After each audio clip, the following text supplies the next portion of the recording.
an die Geschichte Nummer 36 von George Rempel. Das ist die Geschichte von den Oldkolonie Mennoniten, die in den 1920er Jahren nach Mexiko trocken und wo sich dort entwickelt haben.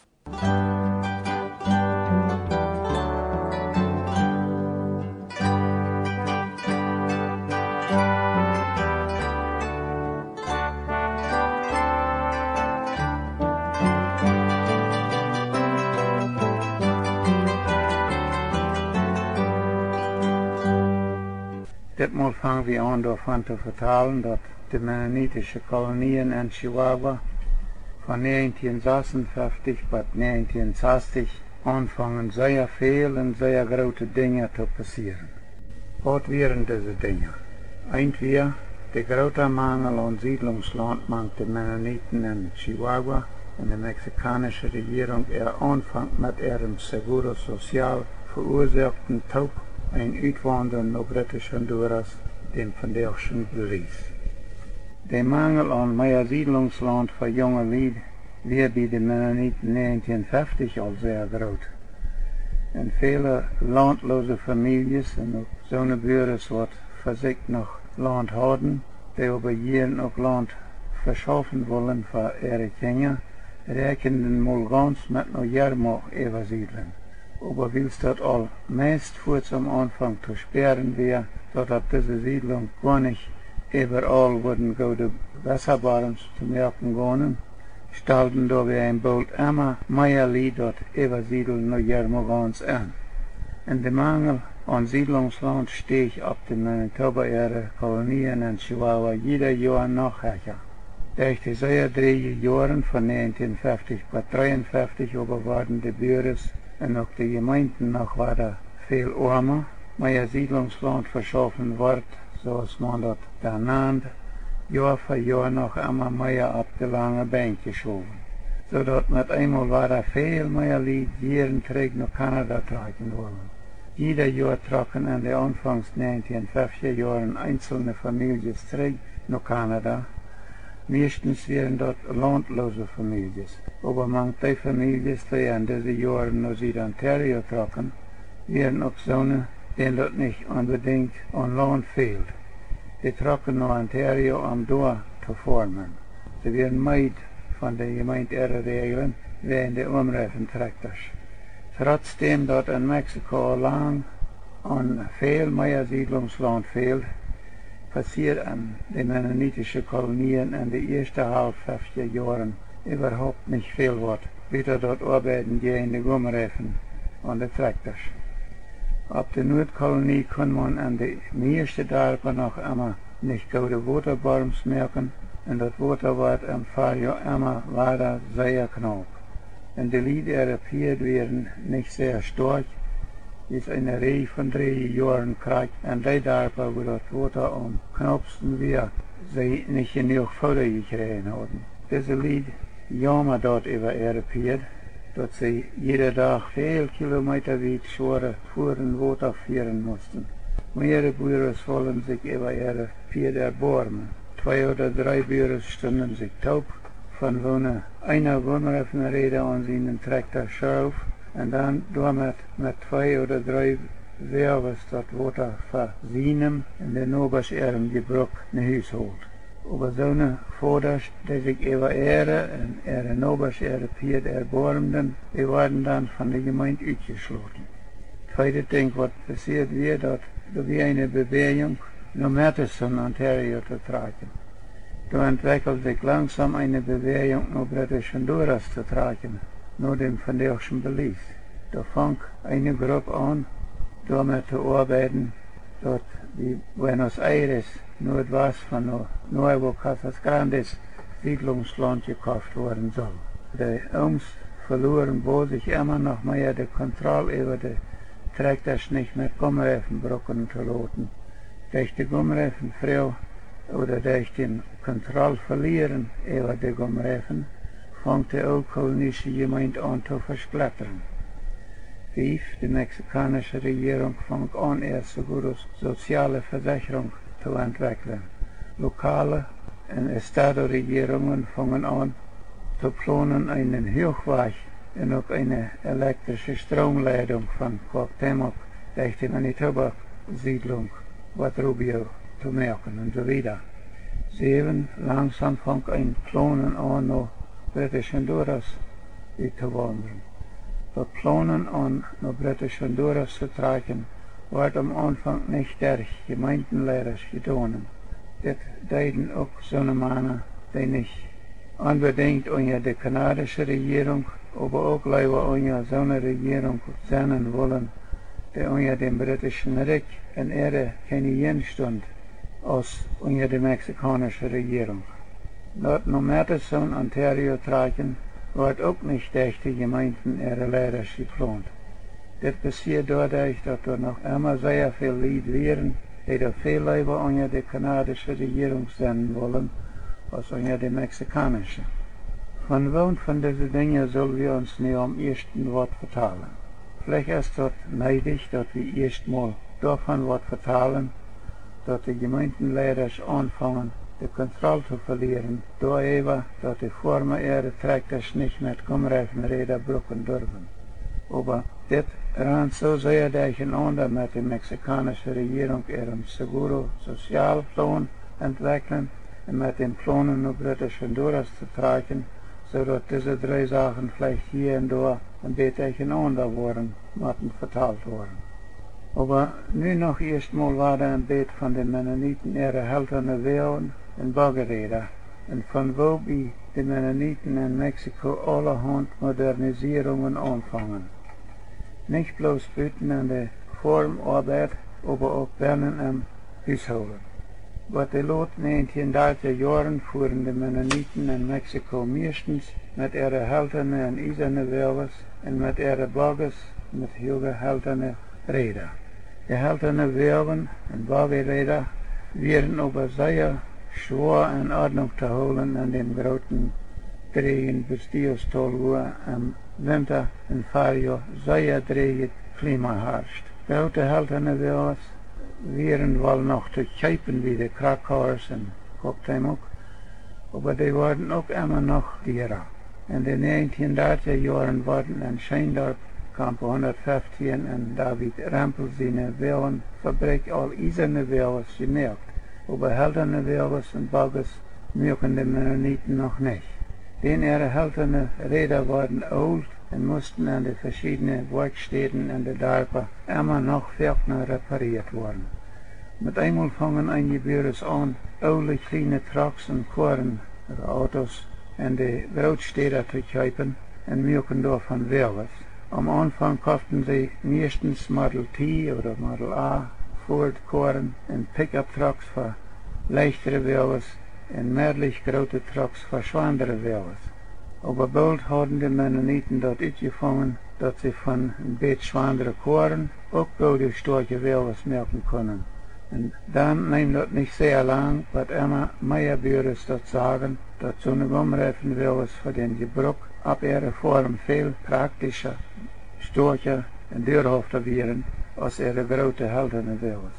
Und dort nimmt dann nicht sehr viel Jahren, was jeder Bürger einen oder mehr so eine Umreifen Wehrers hat und nicht mehr Helterne Wehrernräder Tragmerken lassen braucht. Am Anfang scheint das so, als wenn die Umreifen Wehrers auch so ein bisschen verbotene Frucht wäre in der Gemeinde, aber ich glaube, das käme nicht dadurch, dass es Gemeindenarbeit da wäre in Jäuf. Aber als einige Lied anfangen, kleine und große Baggers Umreifenräder nachzusetzen und die so zu brücken, dann ging das nicht wie, dass die erste so eine Lied nicht bearbeitet worden. Ich kann mich noch gut erinnern, dass einige uns noch jahrelang nicht mit Umreifenbaggers mitfuhren.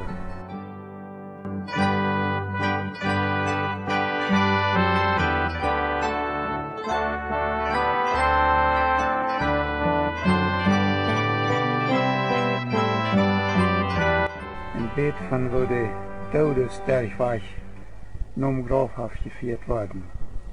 Das wird bei uns so Mode, dass auf einem Begräbnis der Toten mit einem roten zweisätzigen Bagger mit Helterne Räder nun grafhaft geführt wird. Den Bagger seine Seiten nimmt man beide auf Tau, sodass der Säugschmack am flachen Baggerbox stehen kann. Zum Fahren sah der Kutscher sich noch Fähren gedreht auf dem Sorghahn, und ein oder zwei sahen sich nur eine Siege gedreht auch auf dem Sorg hinab und fuhren mit zum Grafhof. Der Totenfortig fuhr Schritt zum Grafhof und der Leichenzug von Menschen ging Schmack herum. Also, dort wäre Tradition geworden, dass die Toten mit einem zweisätzigen, sogenannten großen Baggen am Grafhof geführt wird. Als eingeliedern aber anfangen, ihre große Bagges mit Gummireifenräder zu brücken, und es steht mit der traditionellen, höhergehaltenen Räder, dann soll man am Anfang nicht einen Gummireifenbagger brücken, um den Toten führen. Und wenn doch mal wer einen Toten mit einem Gummireifenbagger führt, dann fuhren anfänglich nicht alle Oms auf so einem Bagger mit. Die gingen dann auch zu Fuß mit dem Leichenzug von Menschen hinter dem Bagger vor dem Grafhof. Ich will hier keine Namen nennen, wie diese Dinge nicht um gewisse Persönlichkeiten geht, aber um die Sache. Wir wollen, wenn wir uns von so einer Sachen verteilen, nicht rechtlich oder beschuldigend davon reden, aber wir wollen uns sachlich daran erinnern, wo Dinge mal wären und wo die geändert haben. Grote Wagens met hooggehaltene Räder oder met eiserne Räder en kleine en grote baggers met hooggehaltene Räder fuhren al lang. Keine oldkolonische Mennoniten in ganz Nord-, Mittel- en Südamerika. Diese fängt man von der bloß noch in Museums zum Andenken uitgestalt und ganz weitläufig noch hier und da mal einen wie einem Liebhaber von alle Sachen. Wo Oldkolonien noch mit Baggers oder auch kleine Wagens fahren, da sind dort alles Zonen, was von der eigenen Menschen gemerkt worden sind. Die haben alle gommene Reifen, Windreifen und geeigne Fadern und fahren sehr schmacklich. Wie die Chihuahua-Mennoniten, buiten an der Sabinal-Kolonie, fährt vielleicht noch hier und da mal einer mit einem Pferd und Buggy. Aber grote 42 jaar fahren keine Mennoniten mehr an der Cocktailmogenden. In den laat 1930er Jahren fängt sich die Mennoniten ihre finanzielle Lage in Mexiko an zu verbessern. In den letzten halb 1930er Jahren fängt die Mennoniten ihre finanzielle Lage sich in Mexiko al bedeutend an zu verbessern durch ihr Keusmerken. Aber in den Kriegsjahren von 39 bis 45 im Zweiten Weltkrieg, dann fangen sie erst recht an zu bühren. Die Ernten wären gut und die Getreidepreise wären bedeutend besser geworden. Besonders wurden die Schaubeln sehr teuer. Einmal können Bürgers für eine 50 Acker Schaubelarend einen ganz neuen Traktor kaufen. Franz Ensen in Blumenort kaufte 1940 oder 41 für ihre 50 Acker Schaubelarend einen ganz neuen Model M-Traktor und hielten noch was Geld über. Was 1939 hat die große Mehrheit von mennonitischen Bürgern in Mexiko mit ihrer Ackerwirtschaft getrieben. Aber von 1940 an wird die Ackerwirtschaft bosig modernisiert. Jeder Jahr werden viel neue und auch viel gebrauchte Traktoren gekauft. Und da wird auch viel andere Ackergerätschaft gekauft, nicht und gebrauchtet. En Cocktailmop kregen Radekops de John Deere Agentschaft. De Meyers hadden de McCormick Deering Agentschaft al in de 1930er Jahren. De Krokhaars hadden de Oliver Agentschaft. En Heinz Goosen op de Santa Clara Kolonie had voor enkele jaren de Minneapolis Agentschaft. En de Mennoniten in Mexico kauften Ackergerätschaft zoals nog keinmal vorher. Immer mehr Suchqualoden voll gebrauchte Ackergerätschaft. En andere Sachen wurden von Texas, Kansas und Oklahoma, New Mexico geholt. Traktors, Pflege, Cultivators, Drillen, Einregen, Zweiregen, Planters, Bängers, Draschmaschinen, Hummermehlen, Einregen, Zweiregen, Weiders, Erden, Werves, Waggers, Windmehlen, Seelen, Kerkovens und Herdovens und wat west mennonitische Bürgers noch alles brokken. But in meer 1950er Jahren wird die Mennoniten ihre Ackerbauwirtschaft in Mexiko sozusagen und voll modernisiert worden. Nicht mal bloß auf den mennonitischen Foren, aber auch an dem mennonitischen Haushalt führen, fängt sich an, mancherlei zu modernisieren. Die Mennoniten ihre Kerkovens, die sogenannte Sporhits, die in Mexiko in den Anfangsjahren Gemälde hier zu werden, mit einer von Guss gegotene Dach, wo 2 Lacherbernen wären, verloren jeder 2 Ringe wären, zum kleineren, gerade grobes Brocken kennen, die wären all modernisiert worden, indem man blechne Ovens bot für diese Sporherddachen, wo auch eine Bak hineingebaut wird. Aber für diesen modernisierten Kerkoven, wenn man da auch mit backen kann, braucht man doch noch einmal Brennholz. Und das Brennholz wird immer knapper und teurer. Da werden von den Lied an Gasovens zu brauchen. Und als die frühesten Merkes uitgefangen haben, dass die Ovens nicht immer alles so sehr beraumden, dann hatten die meisten Lied bald so eine Gasovens. Gegen diese Modernisierung wird am Anfang auch noch am Sonntag von der Kanzel geredet. Aber ich glaube nicht, dass da einmal wieder bearbeitet worden ist. Mit der Zeit kauft sogar Isaac am Deck noch einen Gasofen. Seine zweite Früh kann am dort bereden. Sie sehen wenn wir einen Gasofen haben, dann brauchst du, wenn du Lot zu Ovens oder sogar mitten in der Nacht von wo eine Hüs kommst, nicht immer noch im Haltofen 4 merken zum Eten abwarmen oder Kaffee kochen. Und mit einmal hat sie dazu bereit. Als die meisten Leute erst Gasovens brauchten und bald worden, dass es auch Keilshops, Fridges gab, die auch mit Gashärtung zu brauchen gingen, dann kauften sich mehr mennonitische Leute auch noch Keilshops, wie die nannten. Ich glaube, wir nannten die meistens eiserne Eisshops. Und weiter hat man dort eingepredigt von der Kanzel sehen, dass es auch ein mit der Welt mitgehen wird. Aber ich glaube nicht, dass mal wer da bearbeitet worden ist. Aber eingepredigt und auch einige andere Lieder, wenn sie mal wo als Gast wären, wo man all ein Keilschop hat, dann trinken die nicht so ein Wasser, was an der Gastgeber ihren Keilschop gestohlen hat zum Keilhalten. Wir brechen hier auf für das Mal.